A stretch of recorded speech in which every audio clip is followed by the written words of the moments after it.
What's up, guys? Welcome back to more State of the USMNT. Thank you guys so much for joining the show today. My name is Marvin. I am the host of this channel. And today we're going to be talking about this match between Panama and the USMNT last night. Man, that match was an embarrassment. That match right there, Berhalter definitely just shot the bed. There's no other way around it. You could blame it on the players, but those rotations from the get-go, the starting 11, the subs, ineffective. No urgency. No offense. As a matter of fact, the defense was clinging on to dear life. Just ineffective game plan. And in my opinion, Greg Berhalter was outclassed, outcoached, tried to readjust the game towards the end by incorporating all his subs almost at once, and that didn't even work. In my opinion, kind of remind me a little bit of that Honduras game. You know, that first half, we kind of survived that Honduras attack. And then towards the end, he tried to kind of sprinkle those subs to see if they could impact the game in a positive way offensively. And that didn't pan out. And guess what? Instead of trying to go out there to play for the win, we try to go out there and play for the tie from the get-go, and we took the L instead. And that's something that definitely needs to be cleaned up. These slow starts here on the road, they're tiring and they're sickening. But we're going to get into that. I'm kind of starting to rant already. I want to save that for the video. We're going to be talking about the game. I'm going to be talking about what I thought about Berhalter, his subs, the type of game we came out to play from the get-go. I mean, overall, it was just bad. We're going to talk about all that. But before we get into that, guys, I do want to talk about the giveaway, and I also want to talk about this channel a little bit, okay? Now, the giveaway, you know the deal. We're giving a Chelsea jersey away, and we're giving a free copy of FIFA 2022. The winners will be announced after this World Cup qualifier window. So in a week and a half or 2 weeks, basically. I will let you guys know. Don't worry. But we are giving away that Chelsea jersey and free copy of FIFA 2022. And all you have to do to enter to win, smash the like button on this video, smash the like button on the other videos, on any video, on all the videos for that matter. The more the merrier, obviously. It definitely helps the channel. Subscribe if you haven't already. We are going to be talking about the subscribing count in a bit. So hold on, guys. Comment if you haven't already, anything positive about the USMNT on this video or any video. Follow the socials because we are very active there, and just share. Share to any USMNT fans out there, any soccer fans, any fans that you think that might like this type of content. Go ahead. I definitely recommend you guys to show it and share it. Now, with that being said, guys, the goal for this channel, the goal for this, for all of us is obviously for the USMNT, the US soccer to reach the World Cup. Obviously, right? We're on road to Qatar. That's the main goal. But obviously on this channel, we do have another goal on site, and it's thanks to you guys that we're very close to reaching that milestone, that goal. And that goal, guys, is obviously 1,000 subs, 1K subs. We definitely want to reach 1,000 subs before the year ends, and we're very close. In a matter of months, we went from like 30 subs to 777 or 776 the last time I checked. So thank you guys so much. You guys have definitely been great these past 3 months, and we're very close. We need one final push, and the people that could get that done is you guys. So yes, I'm coming to you guys. Let's reach 1,000 subs, man. And if we do, something special is going to come then. Now, look, yesterday we kind of talked about Panama. We broke them down. I dropped a video talking about their style of play, what type of team they were, what they look like, what they've become, and how they're finding ways to just believe and churn out results, whether they're on the road or at home. We broke that down. We also broke down how they did, you know, just recently in the previous World Cup qualifier window, they tied against Mexico, turned out that result, and against Costa Rica, two very tough opponents in the CONCACAF, in my opinion. They played Mexico, where they were very aggressive at the beginning. The first 25, 35 minutes, they were just aggressive, and Mexico kind of adjusted, right? Eventually, the game ended in a 1-1 tie. Don't want to sound like a broken record. And we also talked about how they dropped their first game in this World Cup qualifier window of October against El Salvador. And I mentioned that Panama was going to come out and just try to put the pedal to the metal, put us on our heels often and early. And we had to find a way to just resist, break away from that, and just get at them instead of allowing them to get at us. And boy, was I right. Right off of the get-go, guys. Right off of the get-go, Panama was just on top of us for the first 25, 35 minutes. As a matter of fact, for the first half. For the first half. Panama was just giving it to us. They were attacking us down the middle. They were attacking us through the left side. They were getting some centers in there. They were just getting some balls into the penalty area and making Matt Turner, me, and I'm pretty sure every USMNT fan out there nervous. They were hitting us from the left. They were hitting us from the right, from the middle, down the gut, down the spine. I mean, we had no answer for them. We couldn't even adjust. And this was all the first half. I thought initially, I said, well, maybe Berhalter is just absorbing a little bit, allowing Panama to create, to get forward, get a little bit more tired, and then we're going to hit them in the back end. We're going to hit them in the second half, and we're going to try to get some goals in them. But none of that happened. If you were to ask me, Berhalter lacks that killer instinct. That killer instinct where if there's blood in the water, you're going to go in there for the kill. Panama had just lost against El Salvador. We had just been a banged-up Jamaica team. I understand. They were depleted. They didn't have some of their players, but who cares? We beat them. And, I mean, that gives you a momentum high regardless, right? We closed off the previous World Cup qualifier window in September with a dub against Honduras. We opened it up with a dub against Jamaica. That is a momentum high. You use that, you motivate your players, you build a nice scheme, and you go into Panama and you defeat them, or you at least get a tie. But you don't take an L, man. You do not take an L. How do you go from winning 2 games to taking an L? How do you go from playing an okay game, an okay half in Honduras, a solid game against Jamaica, and then just you sit on your hands for the remainder of the game, for the start of the game versus Panama? There was no urgency, nothing, no offense. The defense was iffy. No possession. I mean, there was points where we were just kicking balls from the back line and throwing up Hail Marys, praying to God that Ariola or Zardes would come down with it. There was no connection. Musa was the only bright spot in my opinion, but there was nobody connecting passes from the back line to Musa. There was points where I even saw Musa going down all the way down to the CDM position in the first half to recover balls to get something going. In my opinion, that's Acosta's job and that's Leget's job, and they couldn't do that all night.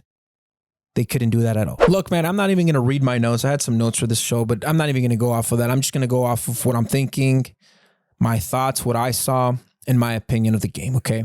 I'm not perfect. No one's perfect, and I'm not an expert in this, right? But if I do see something, I'm going to call it out. I'm going to talk about it. I'm going to give you my opinion on it. And last night, I did see a lot of flaws. I saw tons of flaws from the get-go. Like, for example, you're riding a 2-game high. You just beat Honduras in the previous World Cup qualifier window. You sealed that window with a solid dub. Okay, on the road. It wasn't pretty, but it was on the road. You open this one, the October window, with a solid victory over a banged up Jamaica team, which who cares? It's part of the game, right? You got to play who you got to play, whether they're healthy or not. You got to get those 3 points, and that's what we did. So that's 2 back-to-back victories there that, in my opinion, we could have looked at and said, you know what? Okay, we could build on this, right? But instead, we go out there to Panama, and Berhalter just sits on his hands from the get-go. Puts out a heavy backup lineup out there, starting 11 from the get-go, and just seemed like from the get-go he's playing for the tie. Didn't seem like there was urgency. Didn't seem like they were hungry to get in there to score. It just didn't seem like they were clicking. They were very disjointed. That's what I saw from this team. And time after time, I see it on the road. We also did see that against Canada, but I think that was more of Berhalter being outcoached, right? But for some reason, this team just keeps starting slow, and just it's tiring, man. It's definitely something that it's worrisome and it's troublesome, because when you play against competition like Panama last night, they're going to have their chances. You're going to have your chances, but if you start off slow, this is what's going to happen. If you can't adjust during the game, this is what's going to happen. Last night, Berhalter came out, and I'm pretty sure this was his game plan, guys. I kid you not. I swear this is probably his game plan, if you were to ask me. He probably came out here saying, we're going to sit back a little bit, kind of tire out Panama. They're going to be attacking us. We're going to tire them out, and we'll hit them in the second half like we did against Honduras. We're going to throw all our subs in there, and they're going to change the game for us miraculously, and we're going to win this game again. I'm pretty sure that's what he thought. Lightning doesn't strike twice. Last time Pepe came in and he saved our ass. And obviously with the combination of other players. But Berhalter assumed that Pepe was going to do the same thing this time, because he threw Pepe in there in the second half, and it just didn't happen. It didn't happen. Obviously, Panama is a better coach team. You could definitely tell, like I mentioned in my previous video and this one. Panama's good. Panama's coached well. They're not skilled. They're not technical. They don't have the best technical players, but they make it up with heart and grit. And last night, they had a lot of heart and grit in front of their home crowd. And all you could see was Berhalter looking panicked, scared. I mean, every time the camera was pointing at him, the guy looked like he was freaking out. The guy looked like he was this close to having an anxiety attack. I mean, it just doesn't seem like the guy knows what he's doing sometimes. One thing that I saw last night that really bothered me about Berhalter was the fact that he came out with a complete different starting 11 than the one that started against Jamaica. I mean, the one against Jamaica was pretty damn solid. Won the game for you 2-0, right? Why not keep that base of that starting 11 and that chemistry that comes with it? Because obviously you built some chemistry with that. You had Tyler Adams playing great with Yunus Musa. Obviously McKinney couldn't go with that quad injury, but you could have sprinkled in a Luca De La Torre in there and, have him accompany a Yunus and a Tyler Adams from the get-go, right? Why not leave a Pepe and an Aronson in there and just sprinkle in a Tim Weah on the opposite? Why not leave a Miles Robinson and start a Mark McKenzie or a Chris Richards, right? Maybe a Dest if he was healthy. Not sure what the deal is with his hamstring. Haven't heard anything about him. But why come out with a completely different starting 11 against a CONCACAF team that we know is going to come out firing at full cylinder? They're at home. Why not come out with your best starting 11 from the get-go? I mean, it just makes no sense. That's what I don't understand. And it's very hard to obviously try to guess someone's mastermind plan or whatever it is. But I mean, there's just more questions than answers at this point, at least after last night for me, right? I might be overreacting on some things, but these are the things that we can't have. Like, imagine if we go to the World Cup, right? Imagine we qualify, we go to the World Cup, and then let's say we take on Finland or something. Let's say our first match is against Finland. We come out with a different starting 11. Our next match is against France. We come out with a different starting 11. Can you imagine? There's no chemistry being built. There's no team gelling. Different starting 11, different starting players. When are they going to gel? What I'm trying to say is you need to stick to a base starting 11 and you need to play those guys. And from there, you add different types of players. That's what you need to do. But to come out with a complete different starting team and expect them to click full cylinder right away, it's not going to happen. And that's what I'm saying. This lineup showed us last night, if you weren't paying attention, that Berhalter did come out to try to rest his players, right? I mean, I guess, and kind of play for that tie. That's what it seemed like to me. And it's just something that mind boggles me if that is the case. I mean, if I was a coach, I would come out clicking full cylinder, best players on the table from the get-go if they were able to go. If not, obviously, you got to resort to your subs. But if they're available, you start them. Because these are the World Cup qualifiers right now. These, in my opinion, are the second most important games to any soccer game out there. The first one being obviously the World Cup. But this is where you make your money. This is not where you come out to experiment. This is not where you come out and you say, oh, well, I'm going to start Acosta and Leggett, see if they could give me a damn goal or something or create a chance. This is where you say, I'm going to come out with Adams, Musa, and Luca De La Torre to leave no doubt. The first half was all Panama without a doubt, guys. The second half, we go into the locker rooms, we go into the break, and I'm kind of hoping and praying that Berhalter could find a way to adjust, to adapt on the fly, to give us an advantage schematically over Panama in the second half, kind of like he did against Honduras. But against Honduras, as a matter of fact, he didn't even do that either. He kind of just threw his subs out there and changed the game for us. And eventually, we won the game against Honduras 4-1. That's something that Berhalter was trying to do against Panama last night, guys. If you guys didn't notice it, then you guys should definitely check the tape. The guy didn't change anything at all. The only thing he changed was the subs, the players. He was banking, he was hoping that Pepe could go in there and score a goal or two, maybe give him a tie, escape Panama with a tie or something like that. Threw in a Roldan in there. I mean, nothing happened. His subs changed nothing. Adams did come in, stabilize the midfield, but aside from that, nothing happened. Now, look, check this out. This was another thing that kind of left me scratching my head a little bit. And I don't mean to bash on Berhalter, but I am going to bash on him because, to be honest, the guy needs to be called out sometimes, and people aren't doing it. But I'm going to do it here. Okay, look, for example, when he took out Yunus Musa, right? Obviously, we were in that point of the game where we were trying to hash out that midfield, right? We were trying to create through the midfield. We were trying to find a way to drive down the midfield. We were having obviously a very, very tough time, and that's due to the fact that, well, Musa didn't have a lot of support in the midfield. We had a Calvin Acosta and a Sebastian Leggett, but they weren't connecting passes. Their job was to connect passes, obviously, from our center backs, the back line, to Musa, and then from there, potentially Musa could create, right? Or Leggett and Acosta could connect balls from the back line to the strikers, regardless, right? But there was so many times where Leggett and Acosta couldn't even get the ball. There was many times where Acosta had to drop into the CDM position, receive the ball from Zimmerman or from McKenzie, turn around, and then have to drive to create an opportunity, to create a chance, to have some urgency. So he was the only player that was receiving the ball and doing something with it offensively, okay, Eunice. So what does Berhalter do? He takes out Eunice and brings in Adams. And then leaves Acosta and Leggett in the midfield, guys. Just think about that. Think about that. You're trying to get something offensively going, right? You're trying to have some urgency. But instead, you remove an attacking mid and you bring a CDM. Granted, I understand Adams is going to stabilize the game, and he did. But why not bring an Adams for an Acosta and leave a Musa, right?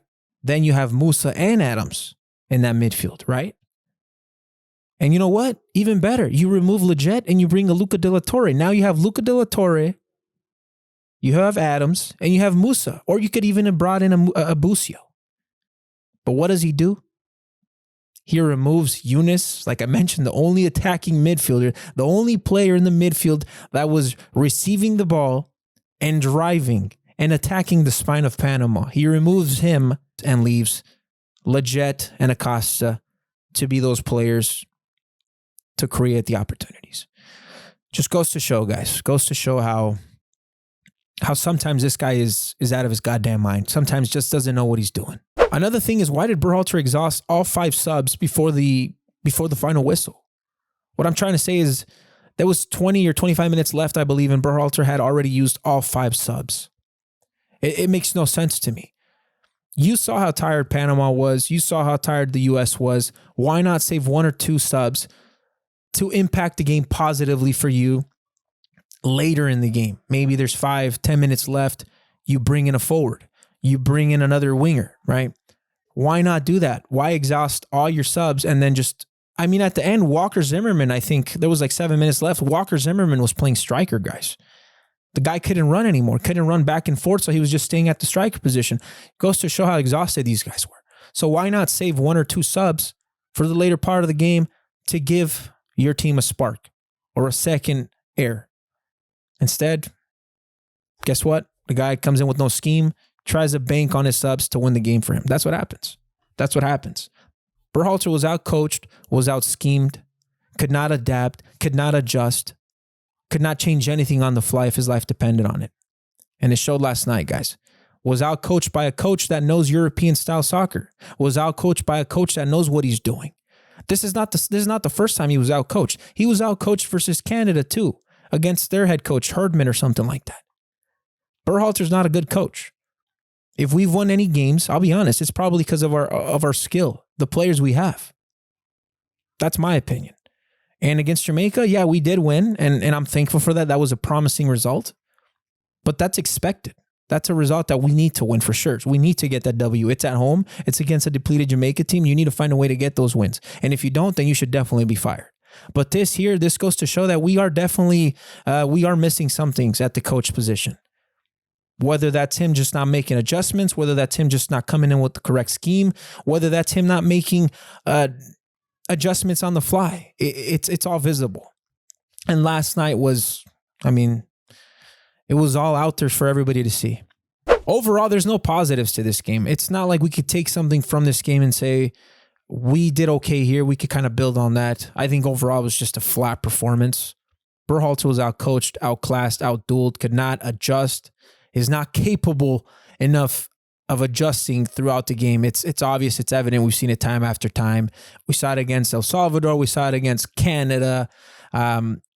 We almost saw it against Honduras if it wasn't for the likes of Pepe and other players coming in and impacting the game in a positive way.